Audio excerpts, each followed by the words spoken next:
Hey guys, what's up? This is my super tiny ITX dedicated streaming and gaming PC.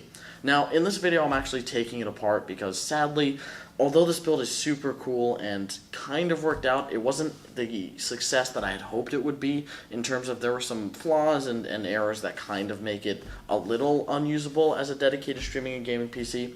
Well, mostly a dedicated streaming PC with backup gaming function, which was the main goal, to get two PCI Express cards, an Elgato 4K60 Pro, and a GTX 1070 in a single dual slot case, which is pretty hard to do, but I figured out a way to do it, and that's what we're going to be talking about in this video. I'm going to be taking it apart and going through my process now. I did record this video earlier, but the camera person, we're not going to name names, decided not to turn on the audio, so we have to redo that part, which is fine. I don't really care. But besides that, so we're going to go around back because that's where the interesting stuff is. And as you can see, I've already started taking it apart. But we have what is actually allowing us to have two cards, two PCI Express cards for that matter, in one build. And that is our GTX 1070 Katana. This thing is awesome. I love this card. This is a single slot GTX 1070 from Galax that allows us to basically have, well, a single slot 1070. It's a good gaming card, a GTX 1070, in a single slot. Now, the I.O. is not exactly great. You know, we only have a DVI, HDMI to play for, but for a single slot card, that's completely fine. So we take that out, and then we get to the, you know, what's the kind of the main point of the system is our capture card. Now, as you can see, I had already taken it out. I have to put it back in. But so we can see my method here of getting a 4X PCIe card and a 16X card in, and that's by using this.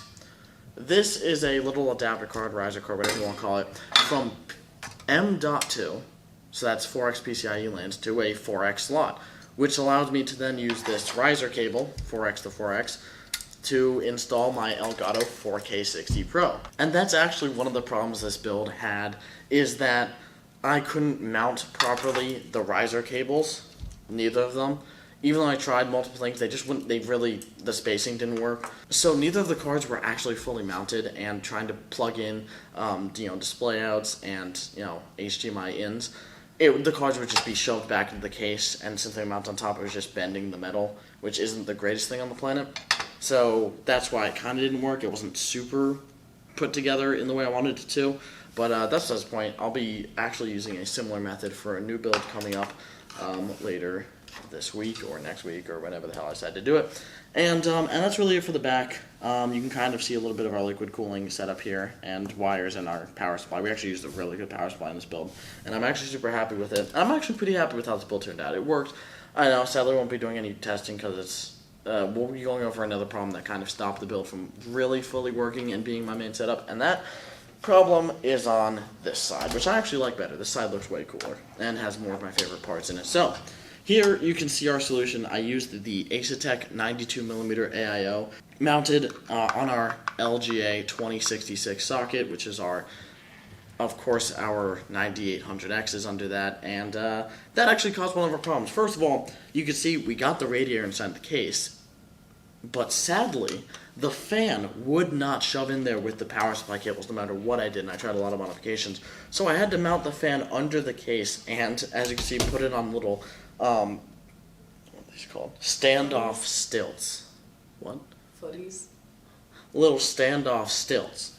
And that's not exactly the greatest look for this case or anything, but that's his point. So, I mean, I got to work, but I really don't want to have a fan outside the case, so that's why I'll be trying to make a Mark II of this build. That'll be a lot better, and that's why I'm taking this apart. But besides that, let's actually how do I unmount? Is the word unmount? Dismount? Dismount? Isn't that like a part? Doesn't a person dismount something? Yeah. Yeah, you make it not. Uninstall? I'm gonna uninstall. Yeah, I guess I'm gonna uninstall. I guess, yeah, that is the right word. I'm gonna uninstall this Asetek cooler, which has a pretty easy mounting system. I just really wrenched down these screws just to make sure it's making contact with the board. But this actually brings up another one of our problems. So I thought I had seen another video, it was actually from Linus Tech Tips, where they did a similar build in a DAN case with a 70, or I think it was a 9980XE, which is a pretty hot CPU. But what I didn't notice in the build is that they is that they liquid metalled their 7980XE or 9980XE, whatever it was, which actually brought down the temps enough for the AIO to work. Sadly, I did not liquid metal the 9800X, which has, I guess, a similar TDP or something for some reason. This thing was actually getting really hot and would thermal throttle when trying to record at full quality 1440p. Now, at lower quality 1440p with lower bitrate, it actually did fine. Low percentage CPU, and I could even max out the GPU encoder, which is why it has a dedicated GPU, and actually be completely fine. But I really didn't want to use GPU encoding when I have a dedicated CPU, and I didn't want my CPU running at 80s, 90s all the time, because that heats up our room pretty quick, so I have to scrap it for that reason. But for the specs of the actual build, what makes it sad is this build has pretty impressive specs, but also kind of a mixed bag and pointless. So, it's got a 9800X, which is an awesome CPU, nothing special, no 18 cores or whatever, I can't afford it, deal with it, no one sent me anything for free. But it's also got 64 gigs of SODIMM memory using this Asgard X299E ITX motherboard, which I love. I love having SODIMMs in a desktop board. That's hilariously awesome to me. So that's one of my specs choices that just, it makes sense, but only kind of. And I don't know how I'm going to get this out. It took forever to cable this thing. I think I'm going to have to take the power supply out, which is fine. I want to reuse this power supply anyway. It's a really good PSU. These screws rusted, I think. The metal around it too. Oh my. That's not a good sign. I don't know, they're brown, and they shouldn't be. Alright, let's desperately try to get this power supply out before we break everything. Alright, let's get this metal off my PSU, because I think there's some rust on it. Not on the PSU, mind you. This is an EVGA power supply. These things aren't going to rust ever, as far as I know. EVGA is actually a trusted brand, unlike the Chinese company I bought this case from. I'm actually going to take off our modular cables from this side. Alright, yeah, there's actually, a lot of people don't talk about the power supply because it's not that impressive, but this is just an awesome PSU to me. I like small form factor PSUs because they are adorable. This thing is so freaking cute. It's a 650 watt power supply from EVGA. I love it. I'm going to use this again. It's an amazing PSU. And it's from UJ, 650 watt. I got a great deal on it. Awesome. I really don't want to break this motherboard. I cannot get a new one. You know what I'm going to do? I'm going to unscrew the top of the case. And we have our motherboard back. Look, as you can see, we got our dual M.2 slots on the back, which is awesome. And our third one, which is our little riser card, a SODIMM.2, as we would say. And this is the second SSD I was using in this system. I didn't really get a chance to actually use the system too much. This, if you don't remember, was the boot drive from my old PC. Of course, the Windows install on it corrupted, so I couldn't really use it for anything. This is an Asgard Ssd. I got it from China, so of course it wasn't going to work that well. This is the point. So here we have our 9800X. Yeah, so final couple things to talk about why this project failed, besides the cooling not being able to handle the CPU. This was not properly mounted at all. There's no mounting for a radiator in this build. They didn't really think of it, obviously. It probably existed before the 92mm radiator. This is a cool Asetek cooler. I actually have two of them. One I have not actually gotten around to using yet. I bent a couple of the fins from trying to shove it in with the cables. But besides that, this is just an awesome little cooler. I'm probably going to try to use it as much as I can, much more in some small form factor builds, but this is definitely not the case for it. Although, great cooler, Asetek. I'm sorry I mangled it a lot. Some of the tubing scratched as well from trying to put it in. I used this Noctua fan thin. And besides that, yeah, that's the mounting. On our motherboard, which is all that we really have to talk about. I mean, that case has been taken apart. Bad case. I might modify it and see what I can do with that radiator. But, this thing has cool stuff. Like, I love this. This is my favorite thing. This is before, it was kind of popular. The SODIMM.2. It's literally a SODIMM slot that goes to an M.2, and I put in this tiny little SSD. Again, an SSD.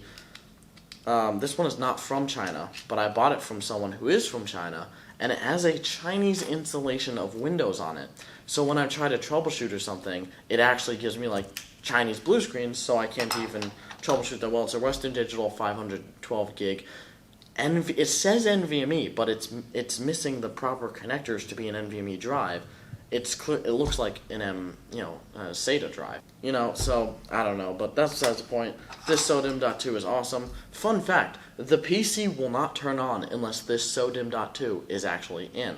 And, besides that, look at all this stuff that I was able to fit in this tiny case. We got a liquid cooler, 650 watt power supply, a GTX 1070, an Elgato 4K 60 Pro, 256 gigabyte NVMe SSD, 512 gigabyte NVMe SSD. This motherboard, 64 gigs. These are 16 gig SODIMMs. I love these. 16 gigabyte SODIMMs from Crucial. They were expensive, but they're fine. That's the point. But these are awesome. I went to Micro Center and picked these up. Great deal. It was like $150 maybe a kit for, kit of 2 of these each. So I think it's like $300 for all this memory, which is fine. I'm actually going to put that back in. Don't want to risk breaking it. And then they have this dense little motherboard, which is awesome.